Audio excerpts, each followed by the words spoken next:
নমস্কার। গল্পগুড়ি হেসেলে ফেসবুক পেজে আপনাদের সকলকে স্বাগত। রবিবারের সান্ধ্য আড্ডা ঠিক যেমনভাবে হয় তারও ব্যতিক্রম নয়। প্রথমেই ধন্যবাদ জানাবো আপনাদের সকলকে যারা ঠাকুরবাড়ির রান্নার যে পর্ব ১ যেটা আমরা কলকাতার বিভিন্ন প্রান্তে ডেলিভার করেছি, আপনারা সকলে সাড়া দিয়েছেন। কিন্তু ৫:৩০টার জায়গায় একটু দেরি হয়ে গেল। আসলে ওই অপেক্ষাতে আজকে এই বৃষ্টি আসার কথা। তো সেটার জন্যই আমরা প্রতীক্ষায় ছিলাম কখন বৃষ্টি আসবে। তার জন্য একটু যান্ত্রিক গোলযোগ আরকি। হয়তো আজ সন্ধ্যে বা কালকের মধ্যে একটা স্বস্তির আরাম এসে যেতেই পারে। অর্ণবের কাছে সরাসরি যাব, তারপর দেখে নেব স্ক্রিনে আমাদের আজকের বিশেষ অতিথিকে। একেবারে আপনাদের সকলকে ধন্যবাদ জানিয়ে শুরু করা, যেখান থেকে আমাদের পথ চলা শুরু। এবং আজকের অরিজি যেভাবে বলছিল একটু বিলম্ব হয়ে গেল, তবে বন্ধুরা আমাদের সঙ্গে আছেন আজকের আমাদের বিশেষ অতিথি। যিনি আজকে আছেন তিনি বলে থাকেন যে তার নামই একটা প্রতিষ্ঠান। যদিও তিনি বলে থাকেন যে বাচিক শিল্পের বা আবৃত্তির কোনো প্রথাগত শিক্ষার মধ্যে দিয়ে তার আজকের দিনে পৌঁছানো নয়, কিন্তু আজকের প্রজন্মে যারা বাচিক শিল্প চর্চা করেন বা আবৃত্তি শিল্পের চর্চা করেন তাদের কাছে তিনি নিজেই একটা প্রতিষ্ঠান। কথা না বাড়িয়ে একেবারে পর্দায় নিয়ে নেব মধুমিতা বসু। মধুমিতা দি, অসংখ্য ভালো লাগে তোমাকে সঙ্গে পাওয়া। নমস্কার তোমাদের সবাইকে। বলো কেমন চলছে তোমাদের সব হেসেল?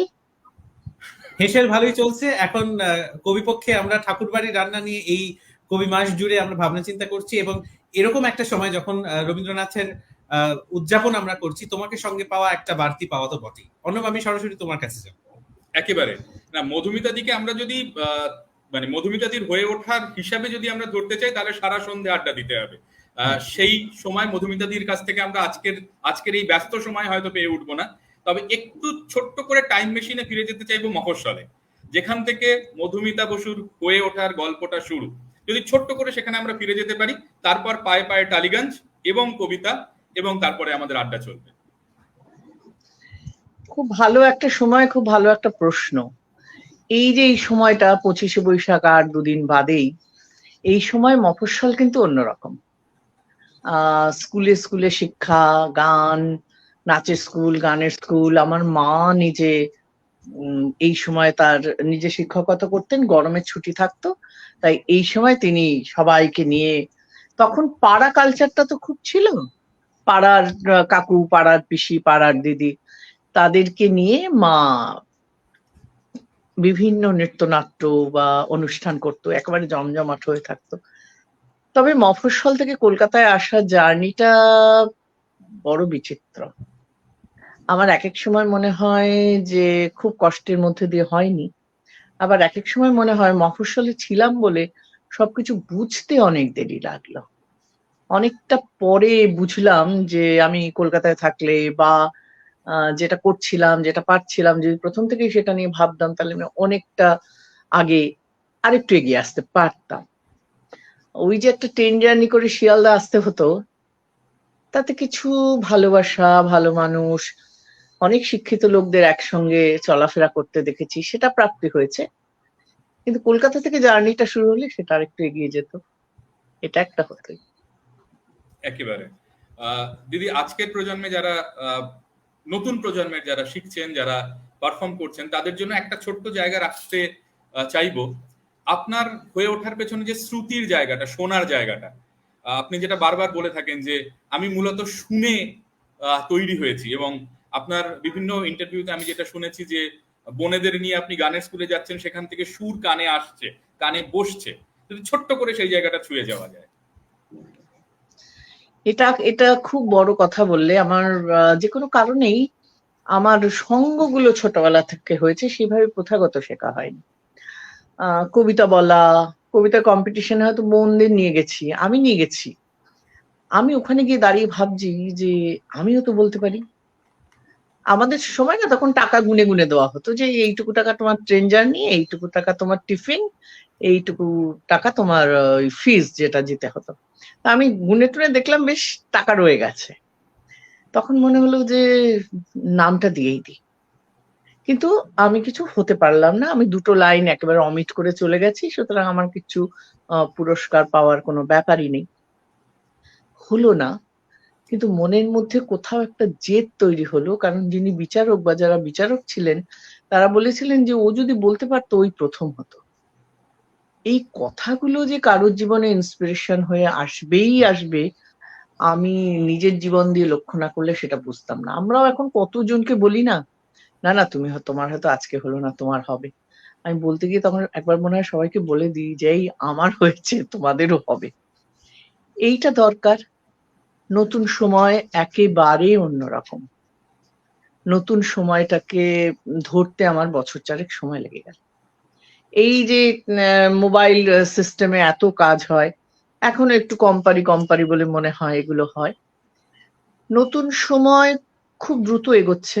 আমরা যেটা 25 বছর পর পর চেঞ্জ দেখেছি, এখন সেটা 10 বছর কি 5 বছর বাদে বাদে চেঞ্জটা হচ্ছে। এখানে আমাদের সামলে চলাটা আমার নিজেরই এখন একটা খুব বোকামো মনে হয় যে আমার ছেলে যদি ক্লাস 1 থেকে কম্পিউটার শেখে, আমি কেন শিখিনি? বাবা মারা ভাবে তার যুগটা হলো বাচ্চাদের যুগ, কিন্তু এই যুগটাই যে কাজের যুগ হয়ে আসবে সেটা কিন্তু তখন মনে হয়নি। আমার যেহেতু শিল্পকর্মের সঙ্গেই থাকা, আমি আকাশবাণী সূত্রে কম্পিউটার শিখতে শুরু করলাম। তো এইরকম ভাবে দ্রুত এই যুগটাতে দ্রুততার সঙ্গে তাল মেলাতে গেলে তো অনেক কিছু ছেড়ে দিতেই হবে, এবং এই ছেড়ে যাওয়াগুলো ভালো কি মন্দ এটা আমাদের কাছে একটা প্রশ্ন, একটা জিজ্ঞাসা। দুরকমই আছে, ভালো আছে, মন্দ আছে, বেশ মন্দ আছে। তিনটে ধাপেই এটা আমরা পাবো। এই যে ধরো তোমাদের সঙ্গে কথা বলছি, কাজ করছি, কত নতুন নতুন বন্ধু হয়েছে।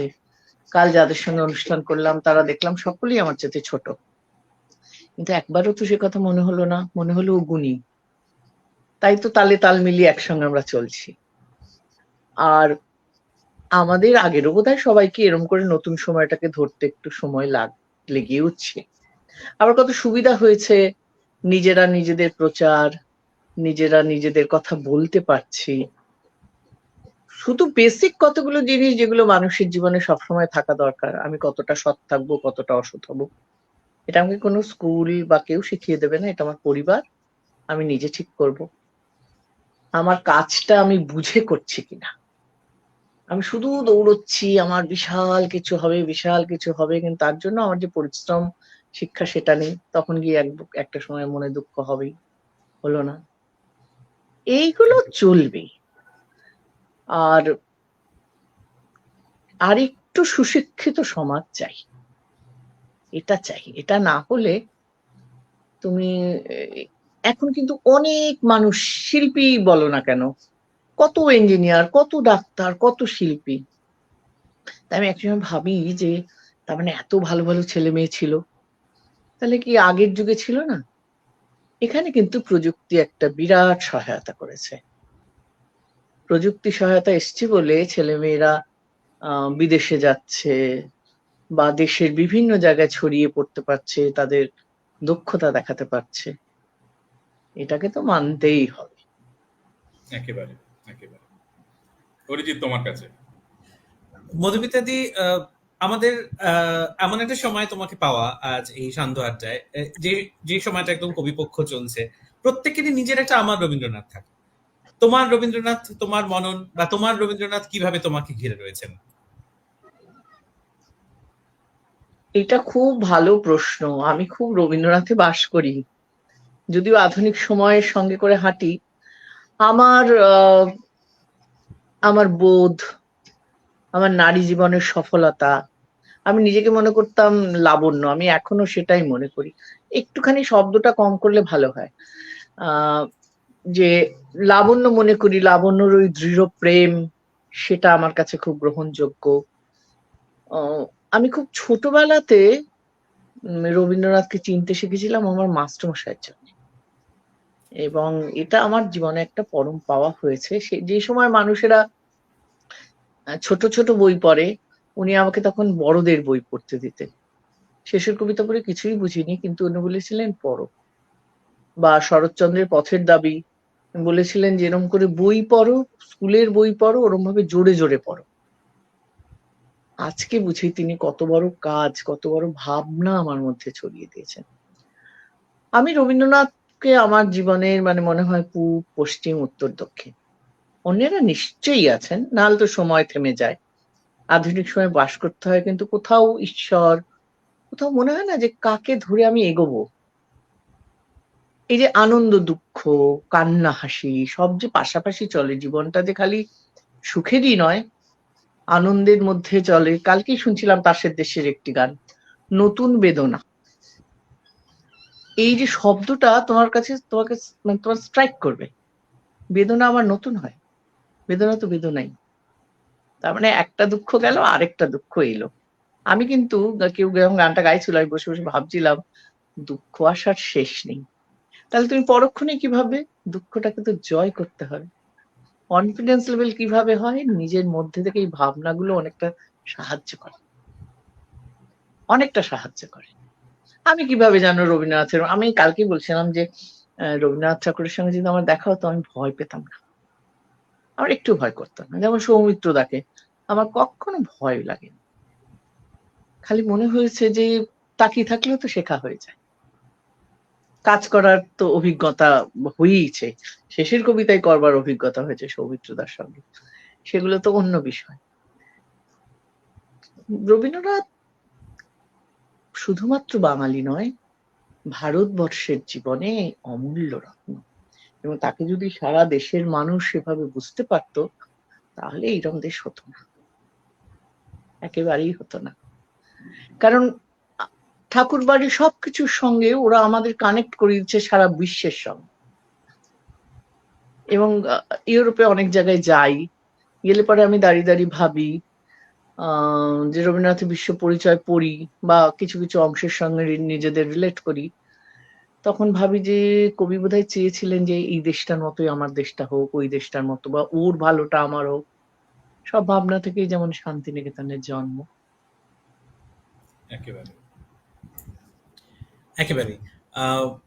আজ আমরা জানি যে আমাদের সময় খুব সীমিত, কারণ মধুমিতাদি একটি বিশেষ অনুষ্ঠানের জন্য প্রস্তুত।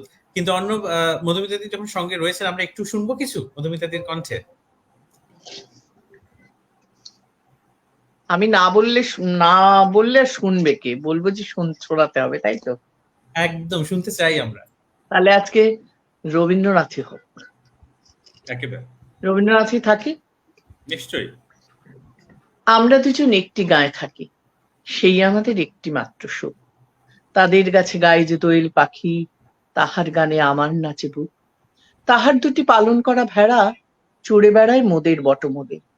যদি ভাঙে আমার ক্ষেতের বেড়া, কুলির পরে নেই তাহারে তুলে। আমাদের এই গ্রামের নামটি খঞ্জনা, আমাদের এই নদীর নামটি অঞ্জনা। আমার নাম তো জানে গায়ের পাঁচজনে, আমাদের সেই তাহার নামটি রঞ্জনা। দুইটি পাড়ায় বড়ই কাছাকাছি, মাঝে শুধু একটি মাঠের ফাঁক। তাদের বনের অনেক মধুমাছি, মোদের বনে বাঁধে মধুর চাক। তাদের ঘাটে পূজার জবামালা ভেসে আসে মোদের বাঁধা ঘাটে।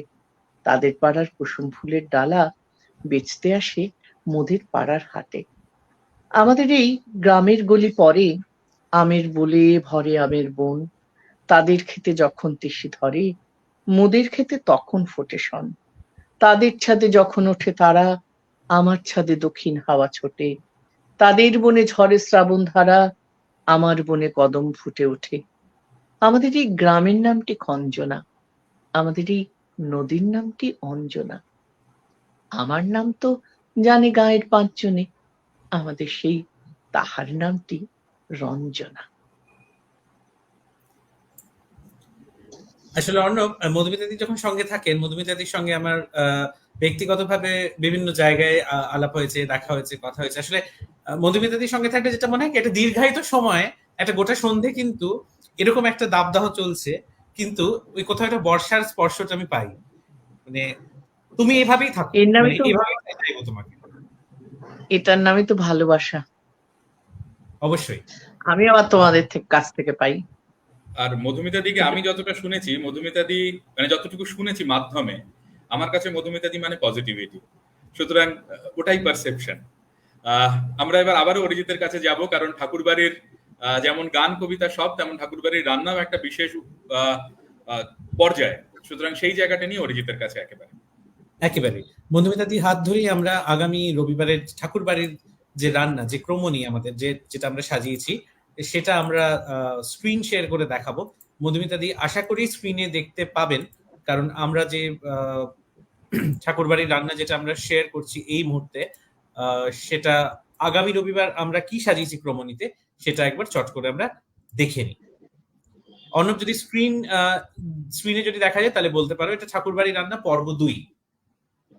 দেখা যাচ্ছে, আমি দেখতে পাচ্ছি। আমিও দেখতে পাচ্ছি। তুমি যদি এই 3টে পদ যদি পড়ে শোনাও, যে পদটা আমরা রেখেছি আগামী রবিবারের জন্য। সেটা বোধহয় তোমরা একটু আমার কানে দিলে বেশি ভালো হয়। বেশ, আমরা 3টে পদ রেখেছি। রামমোহন দোলমা পোলাও, যেটা প্রজ্ঞা সুন্দরী দেবী এবং পূর্ণিমা ঠাকুর দুজনেই এই পদের নামকরণ করেছিলেন আর কি। কাতলা মাছের রোস্ট, যেটা অবশ্যই ঠাকুরবাড়ির একটা জনপ্রিয় পদ, এবং পাঠার বাংলা। এই 3টে পদ আমরা রেখেছি আগামী রবিবারের ক্রমণীতে ঠাকুরবাড়ির রান্না পর্ব 2। বাহ, ঠাকুরবাড়ির আরেকটা রান্নার গল্প আমি করে দিই। বেগুনের দই মালঞ্চ। হ্যাঁ, আমরা যে বেগুন কিনি বাজার থেকে, বেগুনটাকে লম্বা লম্বা করে কাটতে হবে, সেটাকে খুব তেলটা গরম করে তেলটাকে ঠান্ডা করে ভাজতে হবে, যাতে সে ওই ভাজাও হলো কিন্তু তেলটা গায়ে লাগলো না। তখনকার দিনে তো এত টিস্যু পেপার টেপার ছিল না, তখন একটা থালার উপর একটা কাপড় পেতে নেওয়া হতো, সেখানে সাজিয়ে দেওয়া হলো, তেলটা খানিকটা টেনে গেল। তারপরে খুব সাধারণ রেসিপি, শুধু পরিমাণটা ঠিক করে দিতে হবে। ওই তেলটাতে রান্না করা যাবে না, আলাদা তেল দিতে হবে। 5 ফোড়ন, দই, তার সঙ্গে যা যা আমরা দিই, অল্প একটু মানে কাঁচা লঙ্কা, কিছুটা শুকনো লঙ্কার গুঁড়ো, আর হলুদ, নুন, মিষ্টি সব কিছু দিয়ে দইটাকে ভালো করে ফেটাতে হবে। মানে অদ্ভুত, রান্নাটা যদি একটু এদিক ওদিক হয়ে যায় একেবারে 0, আর যদি ঠিক ঠিক মতো হয় তাহলে একদম ফার্স্ট ক্লাস।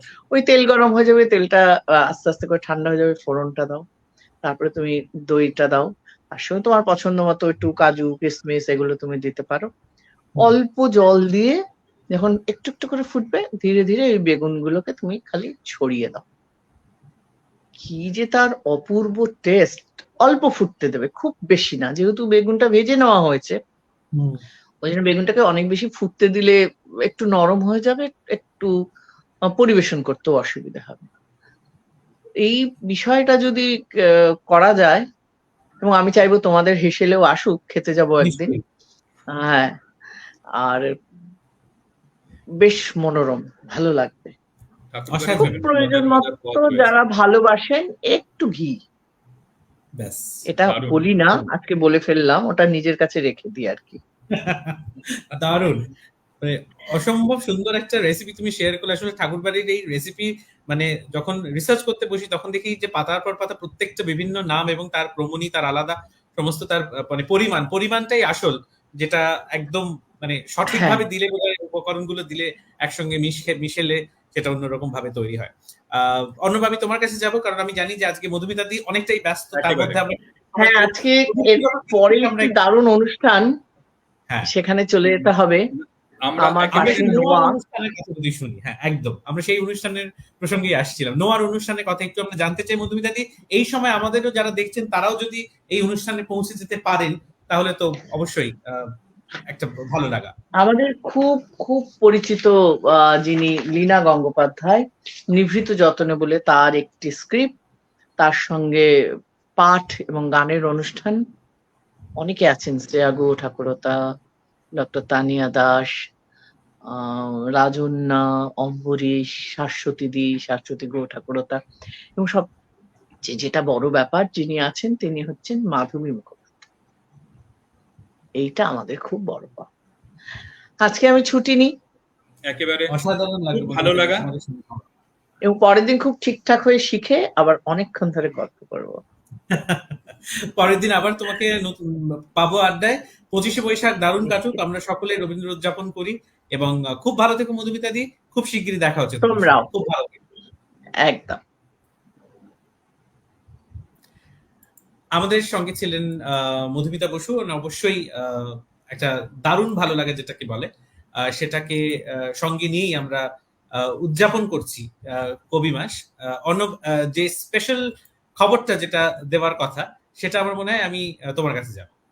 হ্যাঁ, গত সপ্তাহের আড্ডায় আমরা যেটা বলেছিলাম যে আমাদের ফেসবুক পেজ এবং ইনস্টা হ্যান্ডেলে চোখ রাখুন, একটা বিশেষ খবর আসতে চলেছে, এবং সেটা অলরেডি বোধহয় আমরা বলে ফেলেছি দর্শকদের এবং অনেকেই জেনে ফেলেছেন।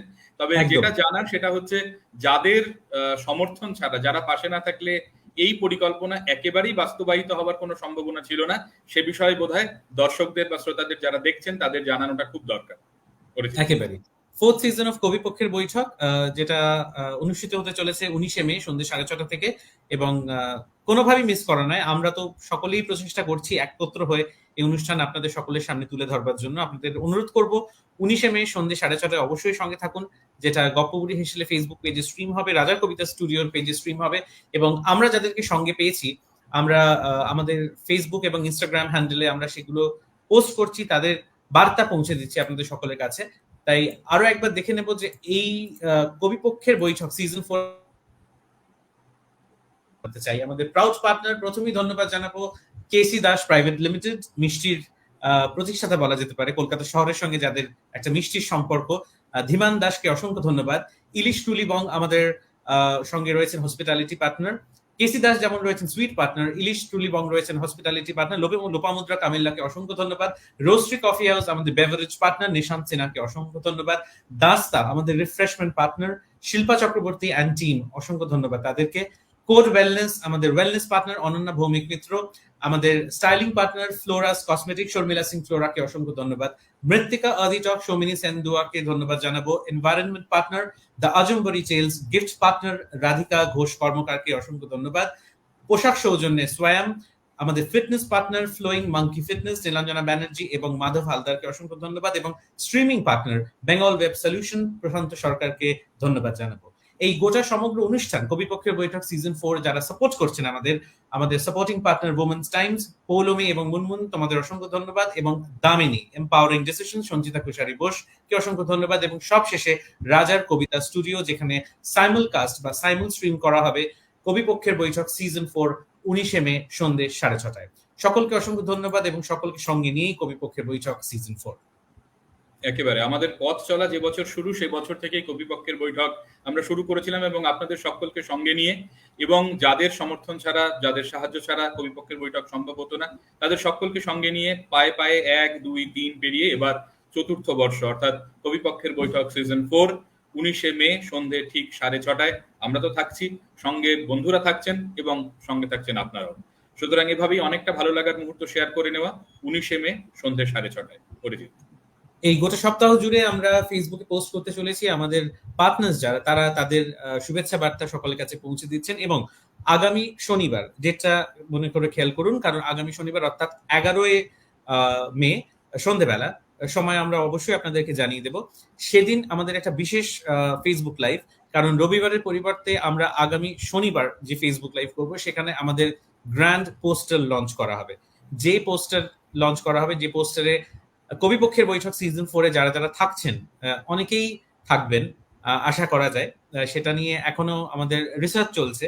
তো এই যে গ্র্যান্ড পোস্টার লঞ্চ কবিপক্ষের বৈঠক সিজন 4, সেইটা আগামী শনিবার আমরা ফেসবুক লাইভের মাধ্যমে আমরা প্রচার করতে চলেছি, এবং আমাদের সোশ্যাল মিডিয়া পেজ ফেসবুক, ইনস্টাগ্রামে আমরা পোস্ট করতে চলেছি যে কবিপক্ষের বৈঠক সিজন 4 কারা থাকবেন। ইতিমধ্যে অনেকেই কোয়ারিজ করছেন, কারণ গত বছর এবং তার আগের বছর কবিপক্ষের বৈঠক সিজন 4 হওয়ার পর সকলেই জানতে চাইছেন যে আমরা সমস্ত পার্টনার্সদের আমরা দেখতে পাচ্ছি, তাদের বার্তা আমরা পাচ্ছি ফেসবুক, ইনস্টাগ্রামে, তাদেরকে ধন্যবাদ সকলেই জানাচ্ছেন, কিন্তু কারা কারা অনুষ্ঠানে পার্টিসিপেট করছেন, কারা কারা থাকছেন বিশেষ অতিথি কবিপক্ষের বৈঠক সিজন 4 সেই প্রতীক্ষায় সকলেই রয়েছেন। কিন্তু আমরা এই মুহূর্তে রিভিল করছি না, তার জন্য একটু অপেক্ষা, একটা সপ্তাহ খানেকের অপেক্ষা, এবং এমন একটা সময় আমরা রিভিল করব তখন আশা করা যায় কলকাতায় বৃষ্টিও নেমে যাবে, এবং সেই সময়টা একটু অন্যরকম একটা আবহাওয়ায়, অন্যরকম একটা মেজাজে কবিপক্ষের বৈঠক সিজন 4 আগামী শনিবার ঠিক সন্ধ্যেবেলা আমরা গ্র্যান্ড পোস্টার লঞ্চ করব, যেটার মাধ্যমে আমরা অবশ্যই আপনাদের সকলকে জানিয়ে দেবো যে আমাদের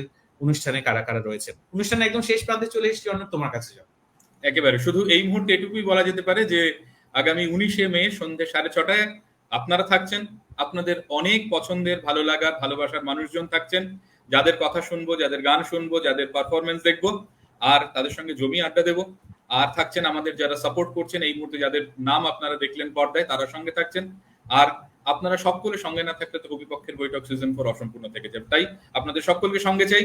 তবে এই সপ্তাহ জুড়ে আমরা যে ঠাকুরবাড়ির মেনু পর্ব 2 লঞ্চ করলাম। তার অর্ডার আমাদের কাছে নিশ্চয়ই পৌঁছে যাবে। জানি আপনাদের ভালোবাসা আমাদের কাছে প্রত্যেক সপ্তাহেই পৌঁছে যায়। সুতরাং আমরাও অপেক্ষায় থাকলাম আপনাদের কাছে পৌঁছে যাওয়ার সপ্তাহান্তে অর্থাৎ রবিবার। তবে তার আগে অরিজিৎ যেটা বললো যে গ্র্যান্ড পোস্টার লঞ্চ শনিবার অর্থাৎ আগামী 11ই মে।